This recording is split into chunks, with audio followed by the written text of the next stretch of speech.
Hello everybody, welcome back to my channel. Welcome to episode 3 of Let's Fucking Paint. So let's fucking paint today. I don't think I ever told you my name. My name's Jillian. My name's Jillian Keller. I'm an artist. I'm a clothing designer sometimes. I do all kinds of different styles and mediums of art. I am so excited. I am embarking on a massive journey this year, which is to make all new original artwork for a tarot deck. I'm so excited about it. I'm going to tell you more details about the deck maybe in a different episode, but the gist of it is that it's like really similar to the traditional tarot in that it has suits and major arcana cards, but the suits are kind of different from the regular traditional tarot, and some of the major arcana are slightly different as well, because it's all sort of coming from my symbolic universe. It's sort of about healing and transformation as seen through like my symbolism and my visuals. So one of the suits is butterflies, and if you are familiar with my art from some years ago, I used to do all kinds of art with smatterings of butterflies all over the place, and it was so great, and I haven't done a piece like that in a long time. So I am so excited to dive into today's piece. I kind of came up with more of an idea, like a more developed idea the other day, because it kind of hit me like a download when I woke up in the morning. There needs to be a dark butterfly garden. Okay, so I'm gonna get this area cleaned up and let's get started on this really fun, unique piece. I'm so excited for it. Let's go. The approach. So for today's piece, I'm gonna be trying something a little bit different than from the last videos. So I want to thank one of my subscribers. Hey, if this is you, I hope you're subscribed because this was a great comment. Somebody commented that in the last one, they actually liked the face better when it was black and white. And I was like, you know what? I kind of felt the same way. And I'm still happy with how it turned out. I think it's amazing. But I was like, you know what? I did used to leave the faces black and white, or in a lot of other pieces that I used to do, I used to leave the face just in color and not painted, but just paint and collage the rest of the piece around it. And I was like, you know what? Maybe I don't feel like painting faces that much right now because it is really time consuming, and honestly, I have a lot of tarot cards that I need to create. So in the spirit of one, time is of the essence on these, I want to crank this stuff out. Two, the appeal of having kind of like a more surreal look to the piece where the face is a photograph and certain like flowers and things are photographs, but there's a lot of painting going on. I really like that idea. I'm going to choose this time to work with a color photo of a girl. So this is our girl du jour, and yeah, she's kind of giving haunted morning Victorian girl, but I think with the butterflies that I'm going to add in and the florals and the dark background, her tenderness is going to start to evoke hopefully more of a badassery type situation. So yeah, and of course I have some hands. These are going to be her hands. I have an entire fat stack of little images that I printed out in preparation for the next 3 pieces actually, and they're all kind of gonna have some of the same types of symbolism and things going on, even though they're sort of from different areas of the tarot deck that I'm imagining in my head. So there's gonna be a lot of cutting and there's gonna be a lot of pasting. And so first things first, I have here a canvas that I started painting on probably like 6 months or maybe even a year ago, that I'm not going to be using this idea anymore. So I'm just going to paint over the whole background with this really dark brownish, almost black color. Start with that as a base this time. For the color palette, here's my really dark brown, almost black that we're going to use for the background. And then these are probably tones that are going to show up. But the color in the piece is really going to come through in all the tiny little butterflies and big butterflies and flowers that we're going to be pasting into the composition. So that's more so going to rule any other color that wants to come out. Okay, well, let's start this thing. I'm so excited. Woo. Day 1. So in this section, you're going to see me painting the canvas over with the dark color and also cutting out butterflies and cutting out things, but I wanted to take this opportunity to say something The other night, I came across this amazing image by this artist that I've been really enjoying, and it's super moody and weird and esoteric and just so unusual and so awesome because it's so unusual. And for some reason, when I looked at it after loving it, my first thought was, wow, he's allowed to make this and he owns it. And I'm like, hold on, what the fuck? Was that a pang of like jealousy, but also a wish for myself? Like, why am I not allowed to make this kind of stuff if I want? This really esoteric, really subtle, really unusual stuff. I'm allowed to claim that space. I'm allowed to show up in that space. I'm finding this is like an interesting subconscious block. So I decided right there and then to get rid of that block, and I'm going to continue to get rid of it. So here I'm making registration marks along where I cut out the piece so that I can glue it onto the canvas, and later I'm going to recognize that this wasn't the best approach. I probably should have just cut her out at the hair and traced out where I wanted her sleeves and stuff to go, but that's okay. We learn by doing. And now I'm just going to glue her down. So I'm kind of starting with the glue from the center-ish and going outwards. There's one kind of issue with this stuff, which is that if you start to glue it and the paper gets real wet, it'll start to curl under. So I kind of like glue a tiny piece of the head and like some of the stuff to the board, and then go over it again and again until I get the whole thing covered and coated. And then I can use those registration marks that I made to place her on the canvas such that I like the placement of it.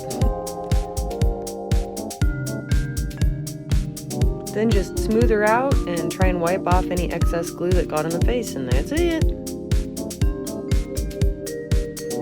Really not sure what happened to the audio in this clip, but it's messed up. Anyways, here I'm describing how I want to paint the girl's dress a dark burgundy color so that it's not the same as the background of the piece. It's still low contrast and it's going to look awesome. So here I am placing the hands where I think they should go, and then drawing in where I would like the arms and the sleeves to be positioned, and then filling that in with the dark burgundy paint color and extending the bow a bit. Something was kind of wrong about the way that her hair is intersecting with her arms, but we work through that, that's fine. So I think she's looking pretty cool. I didn't have breakfast before I came here today, so I'm gonna go eat some lunch. A big salad, of course. Well, post big salad, I'm back in the studio. I think now I'm actually going to paint over the arm here, paint in with some black here, and then just paint the hair. Yeah, I think I'm gonna paint the hair. Let's do this. Yeah, so during this part of the process, I really learned that I should spend much more time and carefully considering where I want dresses and hair to land on the piece before I cut out and paste them on, because what I end up with is some kind of very fine but visible lines of where the paper ends and the paint begins. I sort of half painted the hair because I was realizing that some of the tones in the hair were nice and I wanted to keep them. We'll probably just go over it with like a varnish to make it sort of seem uniform. I think it'll look good. Not really sure what's happening here. Not really sure what's happening here, but I think right now what I'm going to go ahead and do, because this was always part of the vision, is to make a big butterfly halo. Yeah, I'm going to do that part right now. Fun times. The process of cutting out all those individual little tiny butterflies was really time consuming. Honestly, it probably took like 45 minutes to cut them out, but I'm just sorting them now depending on which ones are the size and shape that I would want to glue on. Then, like mixing some of the wing positions and colors, I picked them out and glued them on. Looks pretty cool. Then I started going right in to do the stems and the leaves and kind of making this like pod little area where each flower would land. I started to do kind of a different leaf style than I was doing in the previous ones, which I kind of like. It's just more of an intentional looking leaf. I'm also trying in this portion to like have the little flower pod things end at different levels, so there's not just flowers that are all like hitting at the same location on the piece, if that makes sense. But yeah, this was a fun part to do, just going in and adding lots of little greenery, big stems going up for sunflowers that are going to be there. And yeah, I like this process. This was really relaxing, actually.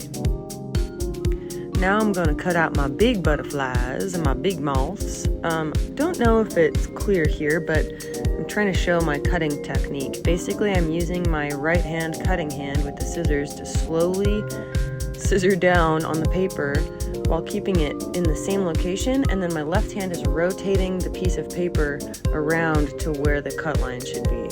I didn't recognize that this was a technique until after I started narrating my art stuff. So maybe that's useful, I don't know. Then cutting out a bunch of flowers. It's kind of tedious, but it's important work, and just testing out where I might like to see them in the composition, which color works here and there and whatever. And with this part, because they're all sort of different colors, it's sort of important to find a rhythm and a flow to the placement of the different colors of the butterflies and the flowers. Not be too repetitive and keep it fresh. Well, it's about quitting time. Day 1. This is looking really cool. I'm really stoked about this. The background is beautiful. It's a beautiful color. Yeah, like a almost black. It's kind of a dark brown. I'm loving the low contrast of her dress with the background. I might add in a few like little pops of highlights in here. And then I don't know what I'm gonna do with this. I may go over this with like a kind of an ochre yellowish pink wash. Not really sure what to do, or I could just leave it. This is looking so cool and botanical.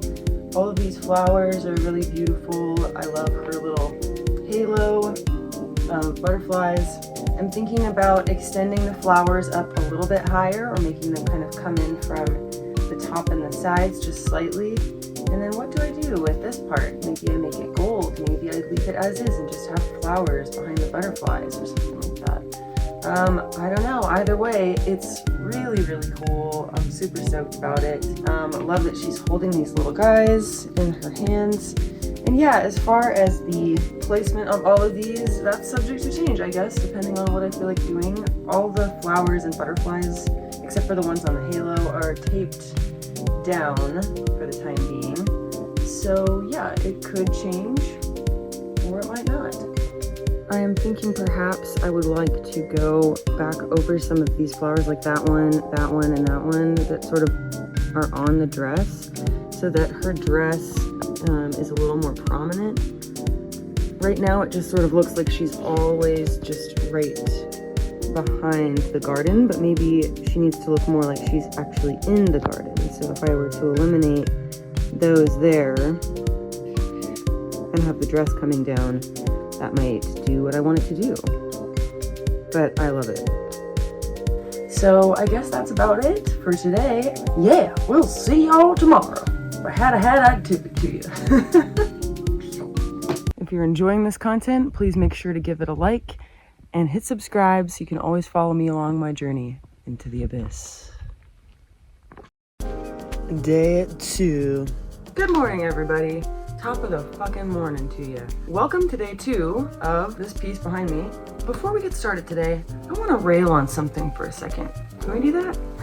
So this morning I got a comment, and the only thing it said was something like, aren't you concerned about the archival quality of the thing? Don't your buyers ask you about that? And I'm like, no. Alright, let's talk about stuff. I don't know what type of material this person is referencing about archival versus not, or preservedness or not. It could be the paper that I'm using for the collage. It could be the glue. It could be the paints. I don't know. But listen, come here. Do any of us really believe that we're going to achieve Picasso-level fame, such that our works are going to need to be preserved for some legacy beyond when we're dead? I don't feel like that. I don't feel like that at all. Look, you know, if your goal is to achieve that high-level fame, go for it. Use the nice materials. Use the best materials. But you don't need the best materials in order to be an artist. You don't need the best of materials to be creative. My goal as an artist is to paint in order to experience joy in my daily life, have self-reflection in my daily life, and maybe spread a little bit of joy to other people who see my artwork. And if my only purpose on this earth were to achieve a cult following where, you know, I'm making some money and people love what the art is about, people love the spirit behind the art, and it makes them smile, amazing. I could die tomorrow, but hopefully I don't, but that's beside the point. The reason that people are gonna like you as an artist is because of your creativity, your willingness to try things and fail, your visionariness, your color palette, your use of symbolism, the way that you compose a piece, the unexpectedness of it. You're not gonna achieve cult following and, you know, spread joy to people because you're using archival glues. Hey, this is editing me in my very not aesthetic trailer. I think what I'm trying to say here is it comes down to artistic intent. What are you trying to do? If you're trying to spread joy and that's your mission, do that.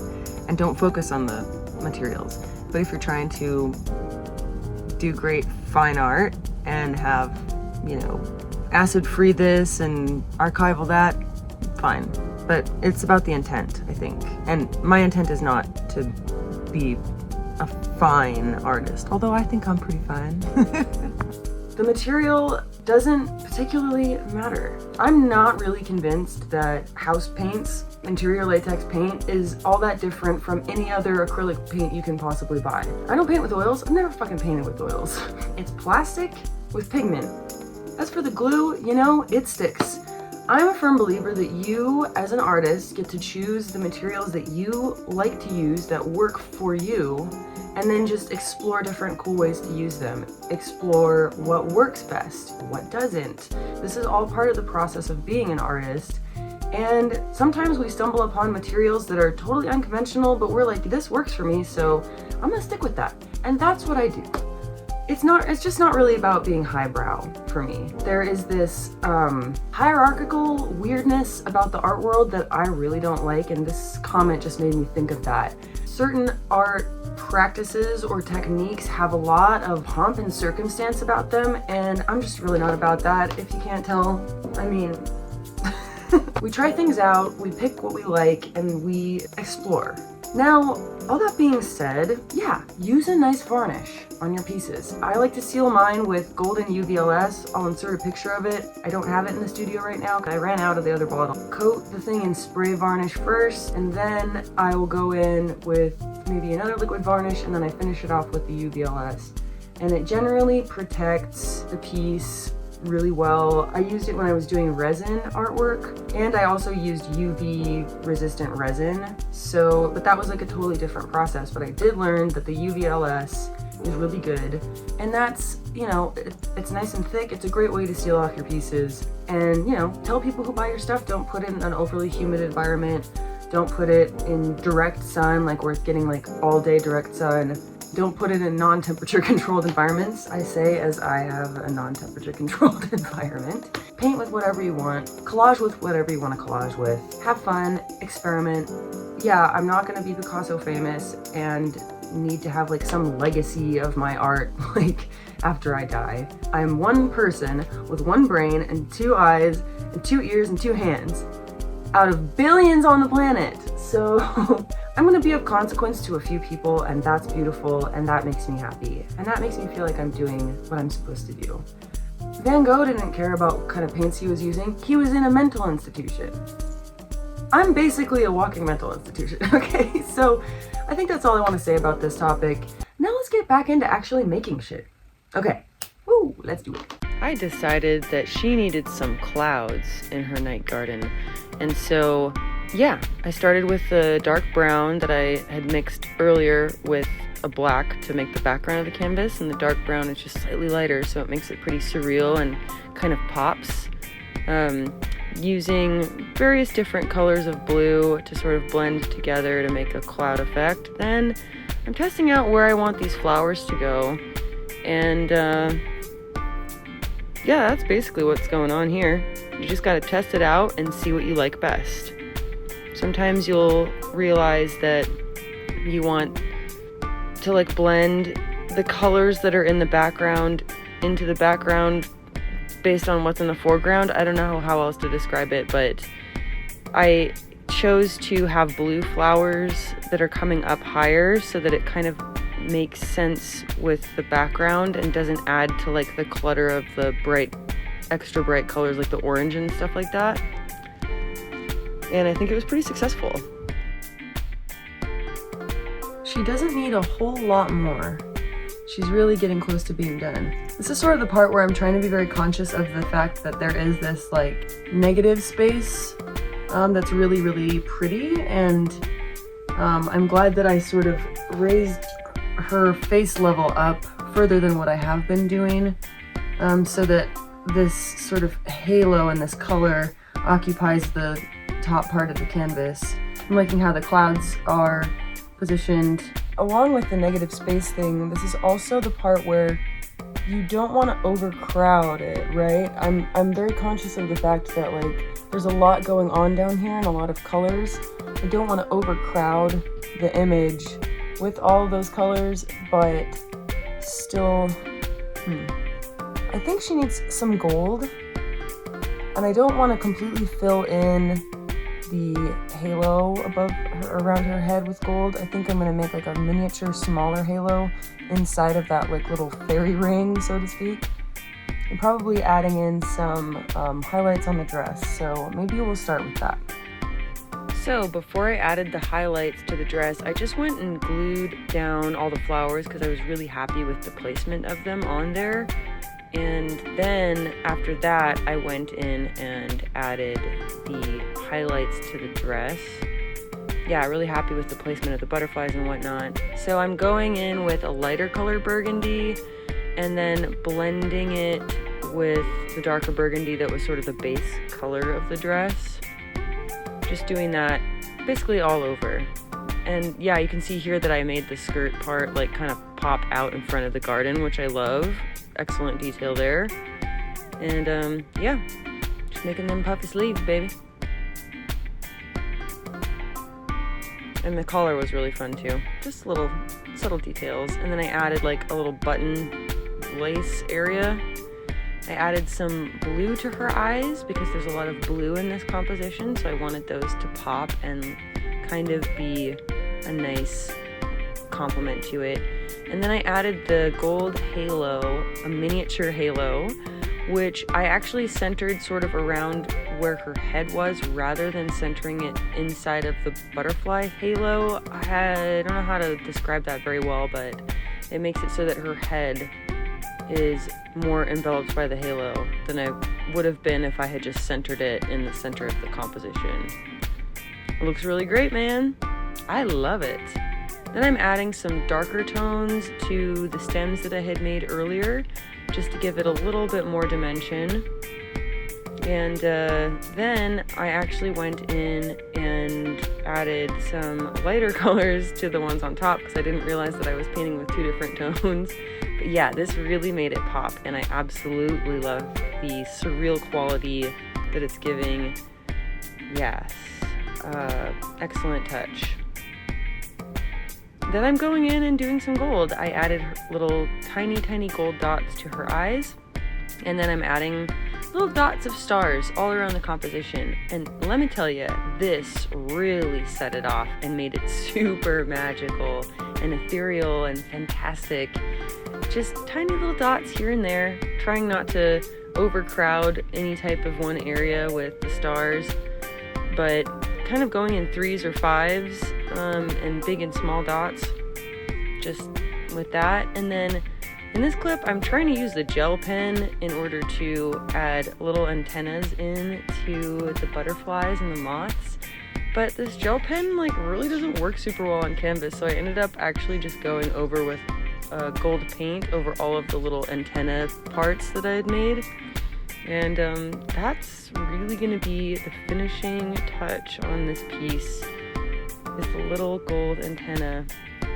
And yeah, this was such a fun extra detail, really makes it complete and really gives it that dreamy effect. So let's see what I think of it. Zabir Koradik. Alrighty, you know what time it is. Look at that thing foaming. It is time for the beer critique. Cheers, everybody. Let's look at her. This is her. Oh, she is really, really cool, really fun. Definitely a way more moody vibe than things I've created in the past. But I really like that. She's gonna be an incredible tarot card. It's very dreamy. It's very, I don't know, could it be something that's like the dark night of the soul before the real true butterfly awakening, perhaps? Maybe. I'm really enjoying the clouds. Oh, the clouds are so, so cool.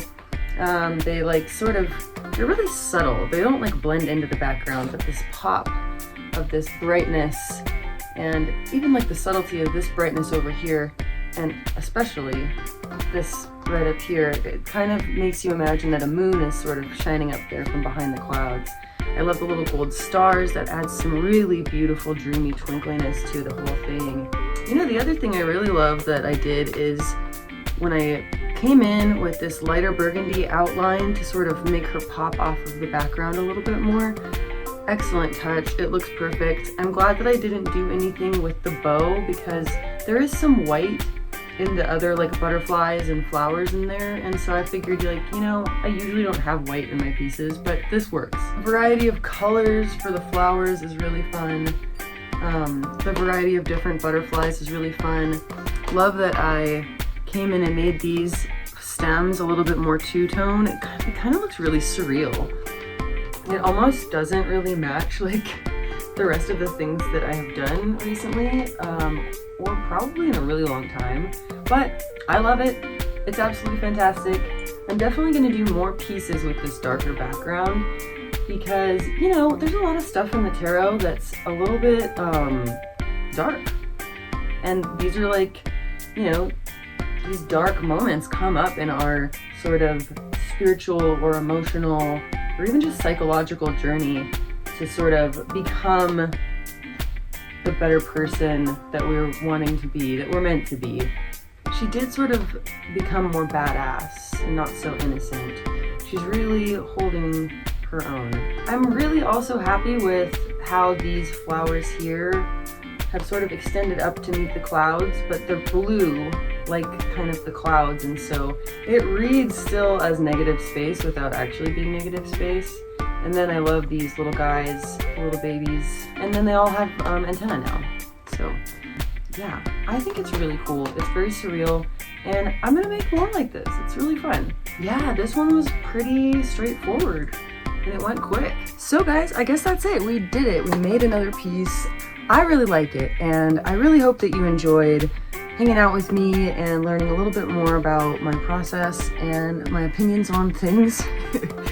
And if you're not subscribed and you're watching this, please subscribe and please give the video a like. It helps me reach new people and expand this fun community, this fun journey, and that's what we want to do. So, like I said in the beginning of the video, I'm going to be making at least one video per week and at least one new piece per week in service of my journey to create all new art for a tarot deck. So please follow along. I would love to have you along for this crazy ride. And oh yeah, one other thing, I have a website and a store with prints and framed canvas prints, and I even have a lot of my originals for sale on there as well. Lots of prints, I have journals, I have lots of different things. So if you feel like supporting me, pop on over to my store at enlightenmentbarbie.com. The link is going to be, I think, in the description of this video. And yeah, at some point soon, I'm going to be able to get these last few pieces that I've been working on up on the store, so you can buy prints of these too. So go in peace, spread joy, keep being awesome, and remember, the veil is always thin. Mwah!